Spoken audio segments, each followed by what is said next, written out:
Graça e paz, boa noite, sejam bem-vindos a mais uma live da Comunidade Batista Boa Vista, e eu quero ler com vocês no livro de Eclesiastes 3, que diz assim: para tudo há uma ocasião e um tempo para cada propósito debaixo do céu, tempo de nascer e tempo de morrer, tempo de plantar e tempo de arrancar o que se plantou, tempo de matar e tempo de curar, tempo de derrubar e tempo de construir, tempo de chorar e tempo de rir, tempo de plantear e tempo de dançar, tempo de espalhar pedras e tempo de ajuntá-las, tempo de abraçar e tempo de se conter, tempo de procurar e tempo de desistir, tempo de guardar e tempo de lançar fora, tempo de rasgar e tempo de costurar, tempo de calar e tempo de falar, tempo de amar e tempo de odiar, tempo de lutar e tempo de viver em paz. Alguma coisa tem tirado a sua paz? Se alguma coisa tem tirado a sua paz, é porque você não está confiando em Deus. Porque quando nós confiamos em Deus, nós aguardamos o tempo de Deus e não o nosso tempo. Então vamos crer, confiar em Cristo, porque Ele tem cuidado de nós e no tempo certo Ele vai conceder o que deseja o seu coração. Amém? Deus, eu quero te agradecer, Pai, neste momento.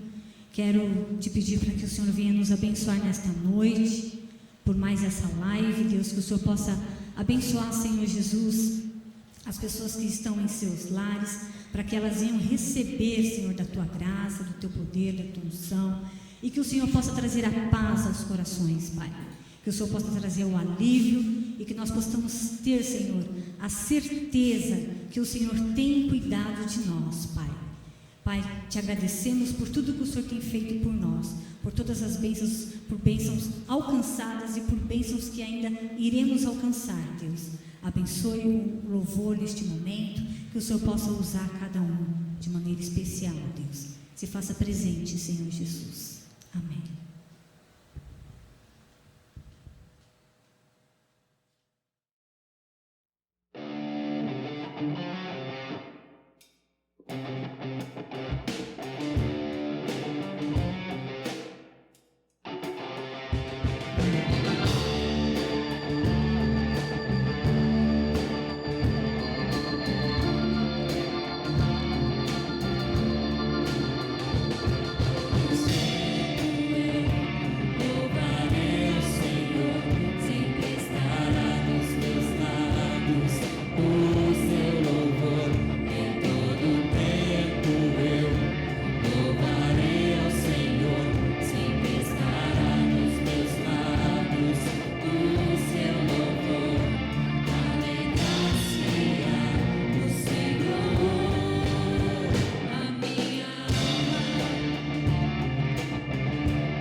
Engrandeceu comigo e todos a louvor, exaltemos seu nome.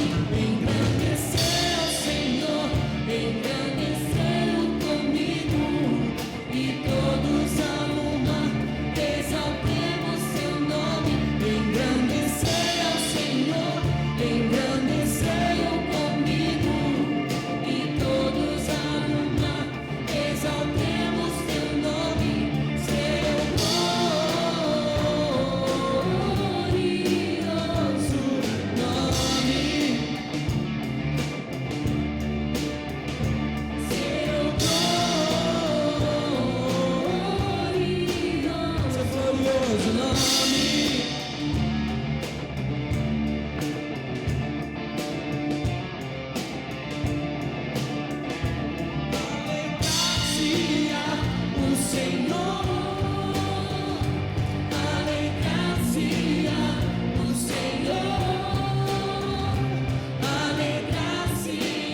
Eu tenho um Deus que não vai deixar essa luta me matar, desespero me tomar.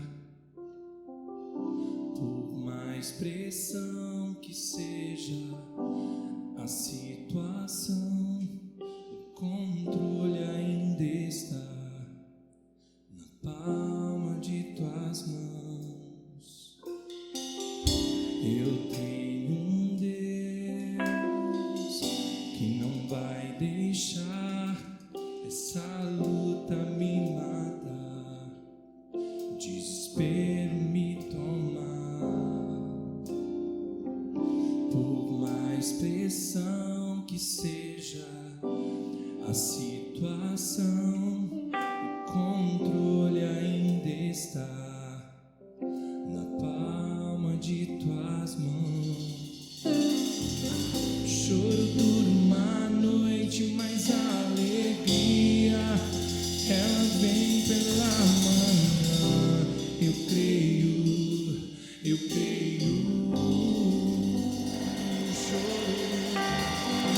O choro dura uma noite, mas a alegria ela vem pela manhã. Eu creio, eu creio. Ainda que a figueira não floresça e não haja fruto na vide, e o produto da oliveira minha, todavia eu me alegrarei, todavia eu me alegrarei, todavia eu me alegrarei.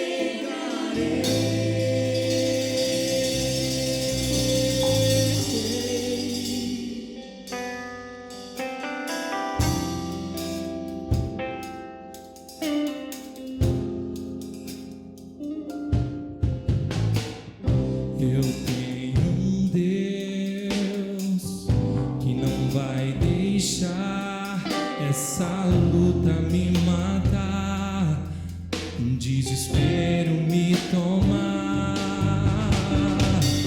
Por mais pressão que seja a situação, o controle ainda está na palma de tuas mãos. O choro dura uma noite, mas a alegria ela vem pela manhã. Eu creio, eu creio. O choro dura uma noite, mas a alegria ela vem pela manhã.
Boa noite, graça e paz, tudo bem com você aí na sua casa? Graças a Deus, estamos mais uma vez aqui fazendo esse culto de adoração ao Senhor. Vamos fazer agora o nosso momento de dízimo e de ofertas. Quero deixar aqui uma leitura. Exortação ao amor e à obediência. Ame o Senhor, o seu Deus, e obedeçam sempre aos seus preceitos, aos seus decretos, às suas ordenanças e aos seus mandamentos. Amém? A palavra do Senhor nos ensina e nos diz que nós sejamos dizimistas e ofertantes na casa do Senhor.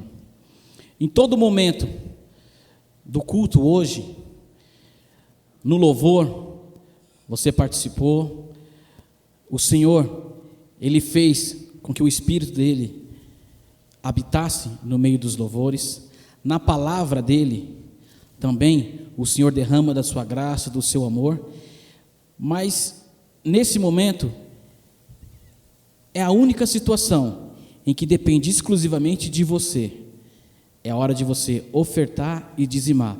É o momento único onde você coloca a sua fé, a sua obediência, os mandamentos do Senhor, você coloca em prática.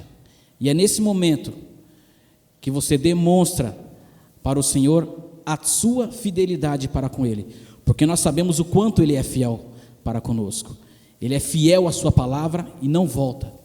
Então que você continue contribuindo, você continue ofertando à casa do Senhor, continue sendo dizimista. Nós queremos agradecer você que é ofertante, que é dizimista, que o Senhor possa derramar sobre o seu lar, sobre a sua casa, as bênçãos dEle. Está passando aí na sua telinha os dados bancários, você pode ofertar através da nossa conta. Tá? Então hoje temos vários recursos para você poder ofertar, para você ser dizimista e continuar recebendo do Senhor as bênçãos dEle. Amém? Eu gostaria que você aí no seu lar, se você tiver, ou mesmo com a sua oferta na mão, que você vai fazer o seu depósito, ou você vai fazer a sua transferência, que você curvasse a sua cabeça e que você orasse neste momento. Pai, te damos graça, Senhor, queremos te louvar por tudo, Pai, que o Senhor tem feito, por tudo aquilo que o Senhor ainda irá fazer em nossas vidas, Pai. Somos gratos, Pai, porque até aqui o Senhor tem nos sustentado, Tu tem guardado a comunidade, Tu tem guardado o Teu povo, Pai Santo, aqueles que são fiéis à Tua palavra, aqueles que são ofertantes e dizimistas, Pai Santo, a Tua igreja, Pai. Que Tu possa operar da Tua graça, do Teu amor, do Teu milagre sobre a vida de cada um, Pai.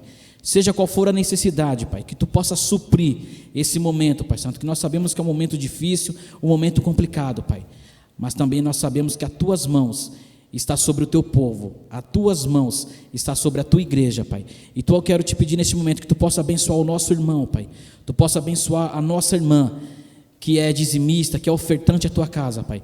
Que Tu possa multiplicar, Pai Santo, o salário na vida deles, Pai Santo. Que Tu possa abrir a porta de emprego para aqueles que estão necessitados, para aqueles que precisam, Pai. Porque nós confiamos em Ti, confiamos no Teu amor, Pai Santo. E desde já, Pai, nós Te louvamos e Te exaltamos. Amém? Que Deus Te abençoe.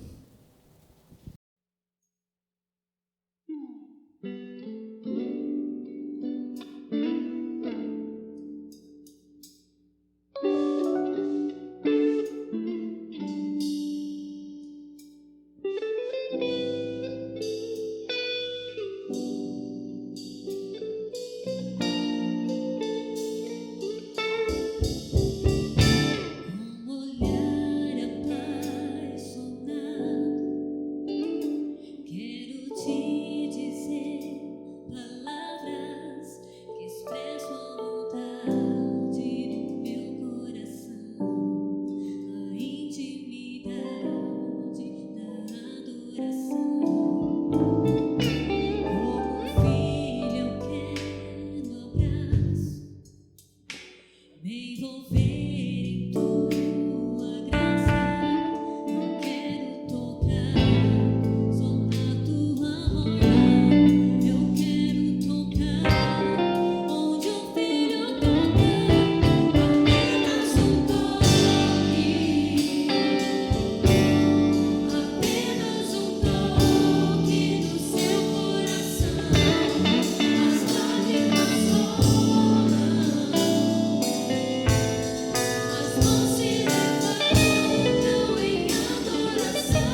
Graças a Deus, tudo bem? Vamos refletir um pouco na palavra do Senhor na noite de hoje. Eu quero te convidar a fazer uma oração. Pai de amor, Pai de graça, muito obrigado, Deus, por este domingo, por este final de semana. Nós te louvamos e queremos te agradecer, Pai. Agora, Deus, na ministração da Tua palavra, que ela venha falar conosco, venha falar nos nossos corações, que o Teu Espírito Santo encontre, Senhor, no nosso coração uma boa terra. Pai, que sejamos transformados e modificados pela Tua palavra, em nome de Jesus. Amém? Bem, você que tem nos acompanhado nesta série de sermões que nós estamos fazendo, nós estamos falando sobre o Sermão do Monte baseado em Mateus, capítulo 5, capítulo 6 e o capítulo 7. E olha que interessante, no capítulo 5 e capítulo 6, Jesus vai falar sobre o Sermão do Monte. No Sermão do Monte, as características daqueles que servem o reino de Deus, ou a constituição que rege este reino, né? No capítulo 5 ele vai começar com as bem-aventuranças. No capítulo que se segue, ele vai falar como devemos viver em consonância com esse reino, em conformidade com este reino. E chega no capítulo 7 agora, Jesus vai continuar com o Sermão do Monte, mas agora ele vai tomar um cuidado especial para ensinar os discípulos, para falar com os discípulos algo que é extremamente importante. Por quê? Porque logo no capítulo 7 ele vai começar dizendo o seguinte, deixa eu só abrir aqui para nós acompanharmos. Ele diz assim, não julguem, para que vocês não sejam julgados, pois da mesma forma que julgarem, vocês serão julgados, e a medida que usarem também será usada para medir vocês. Ou seja, Jesus aqui, diante do que ele expõe para os discípulos viverem, os discípulos correm um grande risco, e aqui nós precisamos meditar bem, de vivermos a mesma prática do farisaísmo, ou seja, nos tornarmos também legalistas, fariseus. Por quê? Porque o fariseu é aquele que ele tem uma capa religiosa, externamente ele é religioso, ele cumpre toda a lei, cumpre no rigor, na letra, no pontinho, né? É muito rigoroso no cumprir da lei, mas é só um aspecto externo. Mas o aspecto interno deixa a desejar, ou seja, não é aprovado por Deus. É aquilo que o Senhor fala sobre que são sepulcros caiados, né? Ou seja, externamente são bonitos, são formosos, mas internamente não tem vida, não produz vida, só a morte. E o pensamento religioso farisaico, né? Fariseu, o legalista, ele promove isso. Ele não promove vida, mas ele promove julgo, ele promove peso para a vida das pessoas. E o que Jesus está dizendo aqui é o seguinte, olha, não julgue, para que vocês também não sejam julgados. E aqui Jesus, ele não está dizendo que nós não devemos ter juízo de valor, ou seja, Jesus não está dizendo que nós não temos que saber discernir entre o bem e o mal, o que é correto e o que é certo. Não, Jesus está dizendo aqui para nós não julgarmos mediante as nossas ideias, os nossos conceitos e preconceitos, ou seja, nós não devemos julgar diante daquilo que nós achamos o que é certo. Nós devemos julgar sim diante daquilo que a palavra de Deus nos afirma, como devemos andar, como devemos agir. Lembre-se, Jesus está num contexto, Sermão do Monte, que ele está ensinando os seus discípulos, os apóstolos e todos aqueles que estão ouvindo, como deve ser a conduta desse cristão. E a conduta desse cristão, ela tem um parâmetro, ela tem uma referência, e esse parâmetro e essa referência é o próprio Cristo, é a própria palavra de Cristo. É ela que vai nortear a vida cristã, é ela que vai ela que vai moldar, é o padrão de vida. Então, O que Jesus está ensinando aos seus discípulos é que não tenhamos como julgar, ou seja, a gente está vendo o erro e com medo de sermos julgados, a gente não vai julgar o erro, falar, não vou opinar, não é isso que Jesus está falando. Jesus está falando o seguinte: não julgue para que não sejam julgados. Se você continuar lendo o texto, ele diz o seguinte, olha só que interessante, deixe-me tirar o cisco do seu olho. Como você pode dizer ao seu irmão, deixe-me tirar o cisco do seu olho, quando há uma viga no seu? Hipócrita, tire primeiro a viga do seu olho, e então você verá claramente para tirar o cisco do olho do seu irmão. Jesus então está dizendo o seguinte, olha só, é exatamente este pensamento e essa conduta religiosa muito próximo ao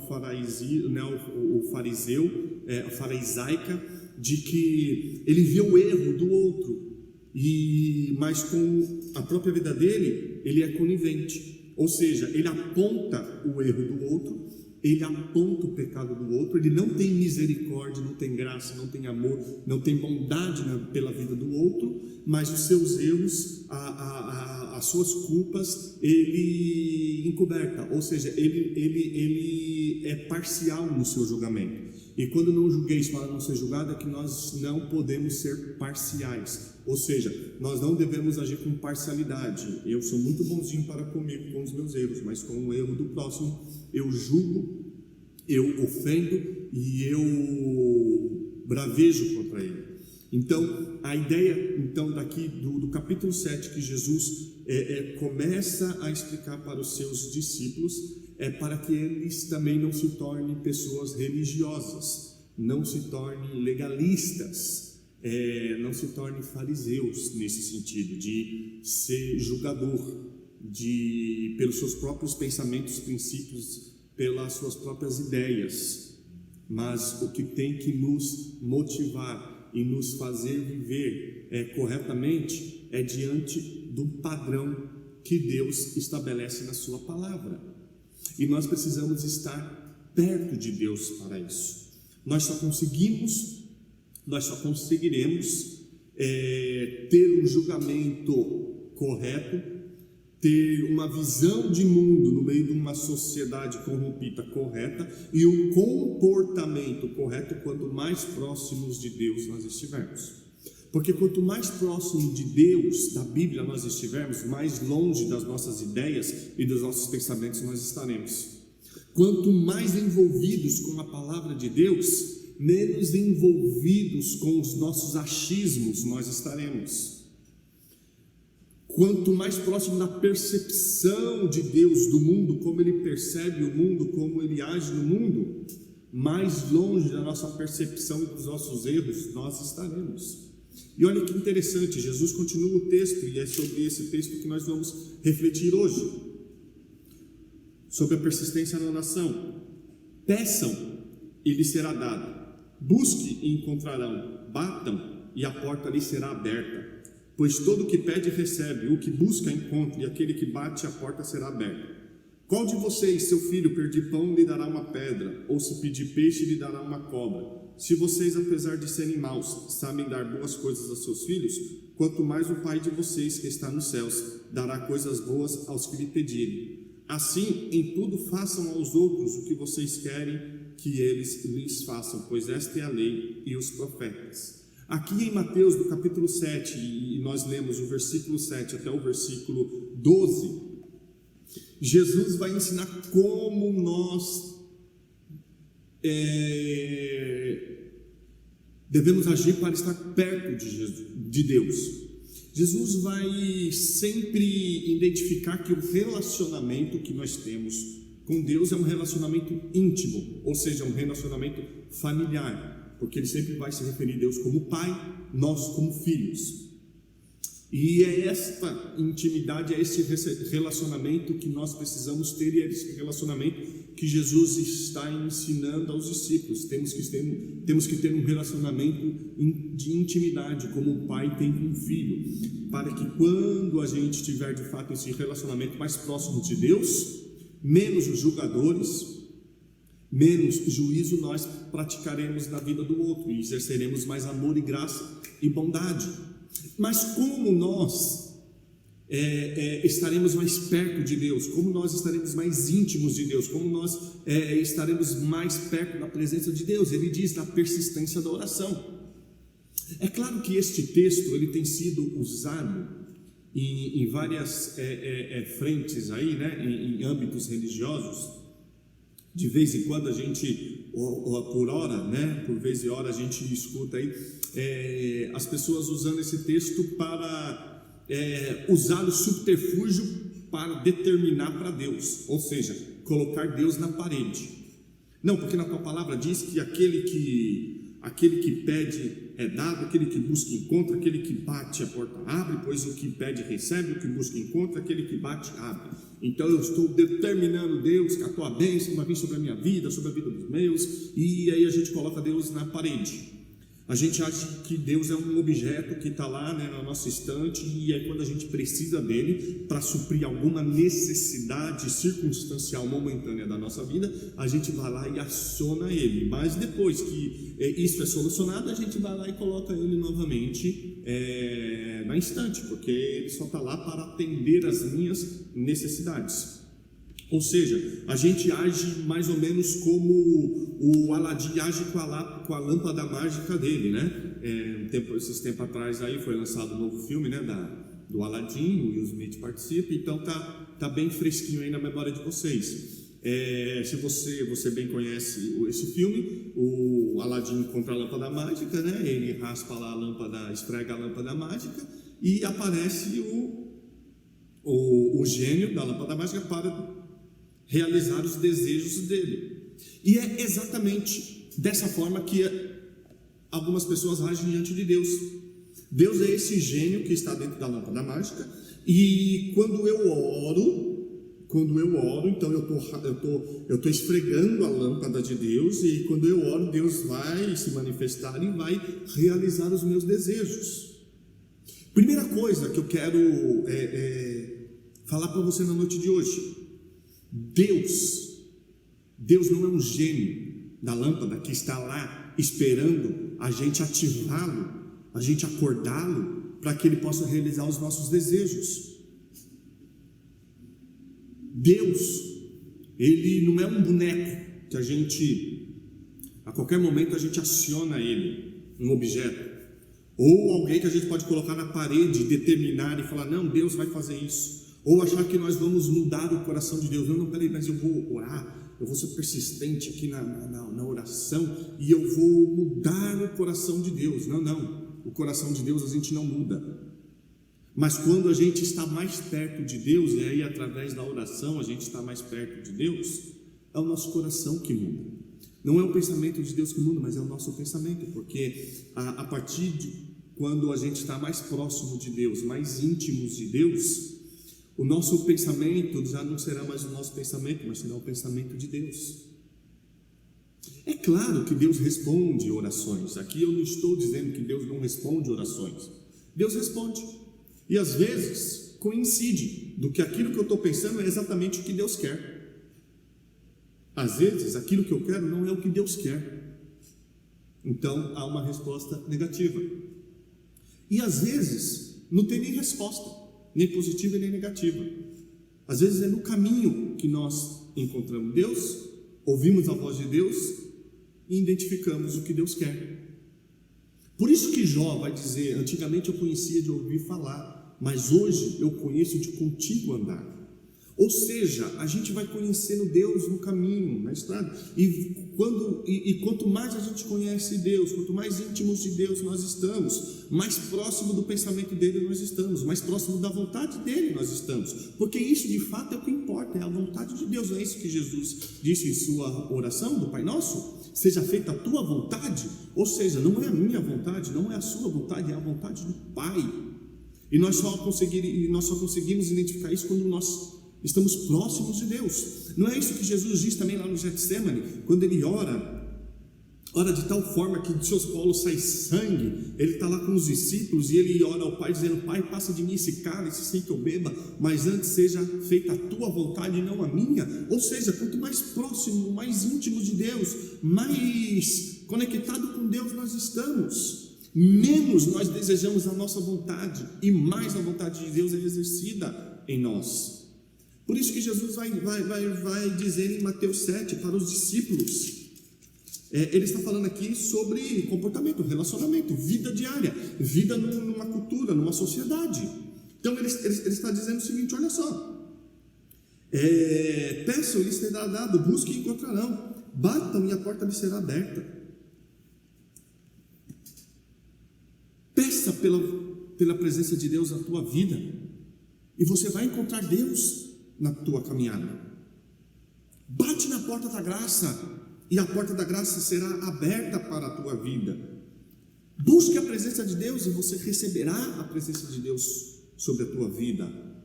Mais próximo e mais íntimo de Deus você estará, nós estaremos. Busque. E como nós buscamos isso? O texto de Jesus está ensinando na persistência da oração. Como nós ficamos e estamos mais próximos de Deus na intimidade e no conhecimento e na graça, na persistência da oração. Peçam e lhe será dado, busquem e encontrarão, batam, a porta lhe será aberta, pois todo o que pede recebe, o que busca encontra, aquele que bate a porta será aberta. Busque a presença de Deus na tua vida, seja íntimo do Pai. Assim, não será o coração de Deus que será mudado, transformado, mas o meu e o teu coração. Não será a mente de Cristo transformada, mas a nossa mente será transformada, a nossa vida será renovada por Ele. E como eu disse, aqui não é algo que Jesus está desestimulando a oração, o pedido, o clamor de socorro, não. Veja qual é a questão. Tem gente que usa a oração simplesmente como um agente milagroso, no sentido de que, olha, eu vou orar, então agora Deus vai se manifestar, Deus vai agir. Não, porque Deus está lá inerte, Deus está impassivo à nossa vida. Mas eu não fiz nada, porque você não orou ainda, então eu não fui acionado, eu só sou acionado pela insistência da oração. Não, querido, a insistência da oração aqui de Mateus 7 é para que nós tenhamos mais intimidade com Deus, proximidade com o Pai. E tendo esta proximidade, esta intimidade com Deus, o nosso coração é transformado, a nossa mente é transformada. E Deus responde orações, claro que responde. Como eu já disse, Deus responde. Deus responde. Deus não está, Isaías diz que Deus não está com os seus ouvidos tapados para que não possa nos escutar, nem com as suas mãos estendidas para que não nos possa salvar. Mas o que faz separação entre nós e o nosso Deus é o nosso pecado. Ou seja, então quanto mais longe de Deus, o pecado domina o nosso coração, mais afastados de Deus nós estamos, nós não conhecemos a vontade de Deus, que é boa, perfeita e agradável. Mas quanto mais próximo de Deus, mais íntimos de Deus nós estamos, nós conhecemos e somos conduzidos pela boa e perfeita vontade de Deus. Mas o texto continua dizendo o seguinte: qual de vocês, de seu filho, se seu filho pedir pão, lhe dará uma pedra? Se pedir peixe, dará uma cobra? Se vocês, apesar de serem maus, sabem dar boas coisas aos seus filhos, quanto mais o Pai de vocês que está nos céus dará coisas boas aos que lhe pedirem. O que nós aprendemos aqui é que tudo que Deus nos dá, tudo que Deus nos proporciona, é para o nosso bem, é para o nosso amadurecimento. Como eu disse, tem momentos, eu e você somos pai, você que é pai, você sabe. Tem momento que o seu filho pede alguma coisa e você fala não, e naquele momento ele fica triste, ele fica bravo, porque ele não tem maturidade para entender aquele não naquele momento. Ou você até está propenso a dar, a realizar, a oferecer aquilo para ele, mas ainda não é o momento, porque ele não tem maturidade para isso, para interagir com aquilo que você vai dar para ele. Mas aqui naquele momento de imaturidade ele não entende. Com Deus é a mesma coisa, meu querido. Não muda. Tem momentos na nossa vida que Deus fala não. Que Deus diga, espera um pouco. Mas nós, imaturos, porque estamos longe dele, não entendemos, queremos tudo para ontem. E não entendemos que devemos passar pelo processo do aprendizado, pelo deserto, para aprendermos. Tudo que Deus faz é bom. Toda boa dádiva, diz em Tiago, vem do Pai das luzes. Tudo que é bom vem de Deus. E Deus proporciona coisas boas aos seus, tudo. Deus não faz nada do qual vai nos trazer malefícios. Pelo contrário, tudo vai contribuir para o bem. Tudo. Mas até as circunstâncias problemáticas, o caos que eu vivo, até as circunstâncias problemáticas que você vive, Deus está agindo para o seu bem. Ele está te ensinando, até quando Deus te leva para o deserto, como Ele fez com Jesus Cristo, quando saiu do batismo lá no Jordão com João. Diz o texto que o Espírito conduziu o Senhor até o deserto para ser tentado pelo diabo. Até no deserto, até nas aflições e na angústia, Deus está nos ensinando. Então aquilo que naquele primeiro momento é ruim para a gente, aquilo que naquele primeiro momento a gente não consegue entender por falta de maturidade, de conhecimento, a gente acha que é maléfico. Não, é para o nosso bem. Deus está trabalhando o nosso coração, Deus está trabalhando a nossa estrutura, Deus está trabalhando a nossa mente, Deus está trabalhando o nosso coração.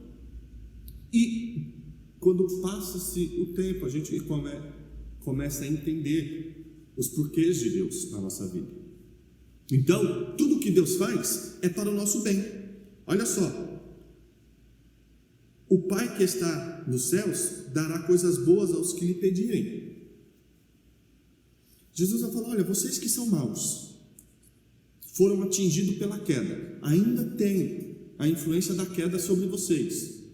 Vocês sabem discernir e dar coisas boas aos seus filhos. Vocês que foram atingidos pela queda sabem dar coisas boas, quanto mais o Pai que está nos céus não dará coisas boas a vocês quando pedirem. Ou seja,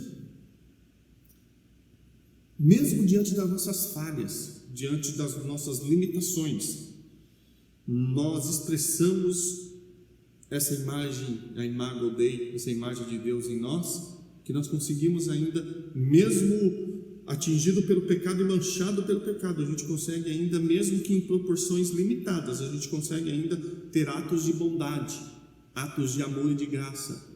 Quanto mais, Jesus está falando, quanto mais Deus, que o pecado não o atingiu e não o atingirá, e Ele não tem mancha alguma, Ele é santo, santo, santo, Ele lhes dará coisas boas. E aí Jesus vai dizer algo interessante. Assim em tudo façam aos outros o que vocês querem que lhes façam, pois esta é a lei e os profetas. Lei e profetas, aqui está se referindo ao Antigo Testamento. A lei, o Pentateuco, os profetas, o restante dos livros do Antigo Testamento. E aqui é a chamada lei, áurea, regra de ouro. Façam aos outros aquilo que você quer que eles façam. Na época de Jesus, mais ou menos uns 20 anos antes, existiram dois rabis, ou rabino, Hillel e Shammai. São duas escolas clássicas do judaísmo. Hillel é a escola um pouco mais alegórica do texto, da interpretação, da Torá, com menos rigor, e o Shammai, ele é mais literalista, age com mais rigor na interpretação do texto. E conta o livro Talmud. São os livros das interpretações da lei do judaísmo, da lei judaica. E aí a gente tem histórias sobre as escolas clássicas de interpretações da lei de Deus no Antigo Testamento. E conta a história que Hillel foi, só para efeito de curiosidade, Hillel é avô de Gamaliel. Gamaliel foi aquele do qual Paulo foi instruído, ele foi o instrutor na lei. Paulo foi instruído na lei por ele. Ele era neto desse rabino. Ele foi convidado para, na verdade, desafiado para definir o Antigo Testamento, né, as leis, diante de um pé só, ou seja, ele ia ficar se equilibrando em cima de um pé e teria que definir todo o Antigo Testamento. E a história conta que ele chama então Shammai para esse desafio, fala: ó, vamos definir o Antigo Testamento, a Torá, com um pé só. E Shammai fala: não, isso é impossível de fazer, nós temos mais de quase 613 leis, fora o variado ramo de interpretações que a gente tem, vários ramos de interpretações. Então a gente ia ficar dias e dias e dias aqui para interpretar tudo isso, para trazer, né, o conhecimento. Isso não é possível. Ao que Léo responde o seguinte: olha só, eu interpreto o Antigo Testamento, a Torá, da seguinte forma: tudo que for odioso a você, não faça ao outro. E aí ele coloca outro pé no chão e define todo o Antigo Testamento, a Torá, neste pensamento. O que Jesus está fazendo aqui? Nós podemos dizer que ele está dando um upgrade nesse pensamento. É claro que Jesus conhecia esse pensamento, ele era contemporâneo desse pensamento. Toda a cultura judaica, né, nos primeiros séculos foi influenciada por esse pensamento. Os seus discípulos tinham foram influenciados por esse pensamento. Todos que ali viviam foram contemporâneos, né, deste pensamento, dessas escolas clássicas, tiveram acesso e conhecimento e de alguma forma foram atingidos e afetados por esse pensamento. Então Jesus não está falando algo do qual eles não tinham nenhum conhecimento. O que Jesus está fazendo, olha só que interessante, que quando na escola clássica Hillel diz: aquilo que é odioso a você não faz ao outro, ele está indo para um aspecto negativo da coisa, ou seja, aquilo que é ruim, aquilo que você não quer, aquilo que é mal, não faz. Então é uma situação um pouco mais passiva, de que, olha, beleza, você não faz o bem, mas também não faz o mal, e isso já está bom, você não pratica o mal. Jesus agora está indo um pouco mais à frente, ele está pegando esse pensamento interpretativo e dando um upgrade nesse pensamento, falando: opa, peraí, não é só simplesmente ficar parado passivamente, mas ele dá uma outra conotação, não negativo, mas positivo, dizendo o seguinte: tudo que você quer que os homens lhes façam, façam você também. Ou seja, o cristão é chamado para uma vida ativa, o cristão é chamado para uma vida não passiva, de ficar esperando algo acontecer, mas de, por meio da fé, agir com bondade na vida do outro, por meio da fé, agir com misericórdia e graça na vida do outro. Aquilo que você quer que os homens lhes façam, façam você também. Você é convidado por Cristo a sair da pausa, da paralisia que você está, e praticar atos de bondade com o outro. E isso é revolucionário. Aquilo que o pessoal escuta de Jesus revoluciona. É um pensamento, uma interpretação nova e que traz um novo sentido para o Antigo Testamento. Porque Jesus vai encerrar dizendo também a lei e os profetas. Olha como Jesus termina essa período.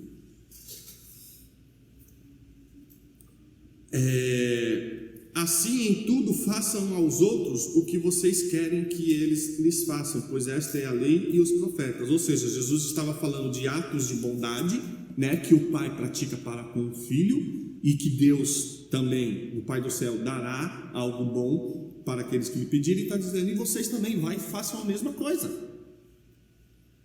porque a lei e os profetas. Ou seja, Jesus também, ele dá a interpretação dele do Antigo Testamento, das leis lá de Êxodo 20. Qual que é o problema? Nós não conseguimos cumprir a lei de Êxodo 20, porque nós somos maus, nós não conseguimos. Jesus vem e fala: olha, é o seguinte, pratique o que é bom, e o que vocês querem para vocês, façam aos outros. E nós somos convidados a viver assim, a esta vida ativa. É uma fé, qual Tiago vai dizer, uma fé viva, porque a fé sem obras é uma fé morta. Aí começa a fazer o sentido do qual os escritores os nossos irmãos que escreveram a Bíblia Sagrada inspirado pelo Espírito Santo de Deus, por Deus, que Pedro vai dizer que nenhuma palavra foi dita por conhecimento humano, mas toda a palavra foi inspirada por Deus. A gente vai entender que nós fomos chamados para uma vida ativa. Querido, nós não fomos chamados para vivermos parados, ficarmos parados, inertes, achando que tudo vai acontecer. Não, nós fomos chamados para praticar a bondade, atos de bondade. E aquilo que você quer que os homens lhes façam, faça você também. Tem gente que quer receber amor, mas não pratica o amor. Tem gente que quer receber bondade, mas não pratica a bondade. Tem gente que quer receber carinho, mas não dá carinho. Tem gente que quer receber palavras de vida, mas não profere palavras de vida. Tem gente que quer receber um abraço, mas não abraça. Tem gente que quer receber palavras de ânimo, mas não anima ninguém. Quer ser fortalecido, mas não fortalece ninguém. Quer ser amado, mas não ama ninguém. Quer ser lembrado, mas não lembra de ninguém. O que você quer que os homens lhes façam, faça você. Jesus traz esse lado positivo, de que, olha, não é só não fazer o que é ruim, o que é odioso, mas eu vou mais além. Aquilo que você quer de bondade para a tua vida, vai e faça. Você quer que as pessoas contribuam com atos generosos e de misericórdia sobre a tua vida? Exerça a generosidade e misericórdia sobre a vida do outro. Você quer que as pessoas tenham compaixão e misericórdia e carinho e afeto bondosos para você? Pratique isso na vida do outro e você vai receber, com toda certeza. Lembre-se, fomos chamados para vivermos uma fé ativa, uma fé que produz, não uma fé que fica guardado, sentado, esperando. Não, é por saber que Deus está conosco, por confiar que Deus está conosco, eu faço, eu produzo, eu caminho, e no meio do caminho, no meio dessa produção, Deus vai trabalhando no meu coração, e cada vez mais eu vou sendo transformado, e pessoas são abençoadas por isso, e pessoas sendo abençoadas por isso, eu sou abençoado. Lembre-se, o que você quer que os homens lhes façam, façam você também. É muito ruim pessoas que cobram, que exigem, mas que não se doam para ninguém. Isso é feio.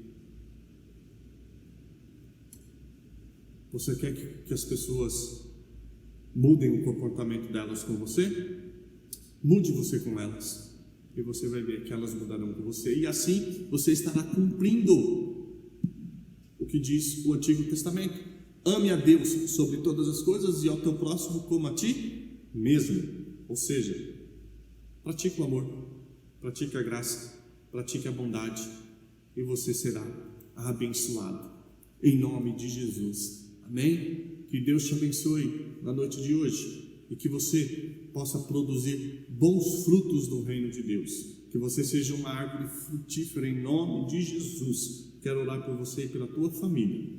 Pai de amor, Pai de graça, em nome de Jesus, Deus, eu quero apresentar cada pessoa, cada família que está nos assistindo, vendo neste momento, Deus, que a tua boa mão, a tua mão de misericórdia, de graça e de bondade esteja sobre a vida dele e dela, em nome de Jesus, nós te oramos. Amém. Querido, tenha uma semana de vitória para você, de bênção. Que a graça do nosso Senhor Jesus Cristo, o amor de Deus e a doce consolação do Espírito Santo esteja sobre a minha vida e a tua vida, em nome de Jesus. Tenha uma semana abençoada. Fique na paz. Que Deus te abençoe.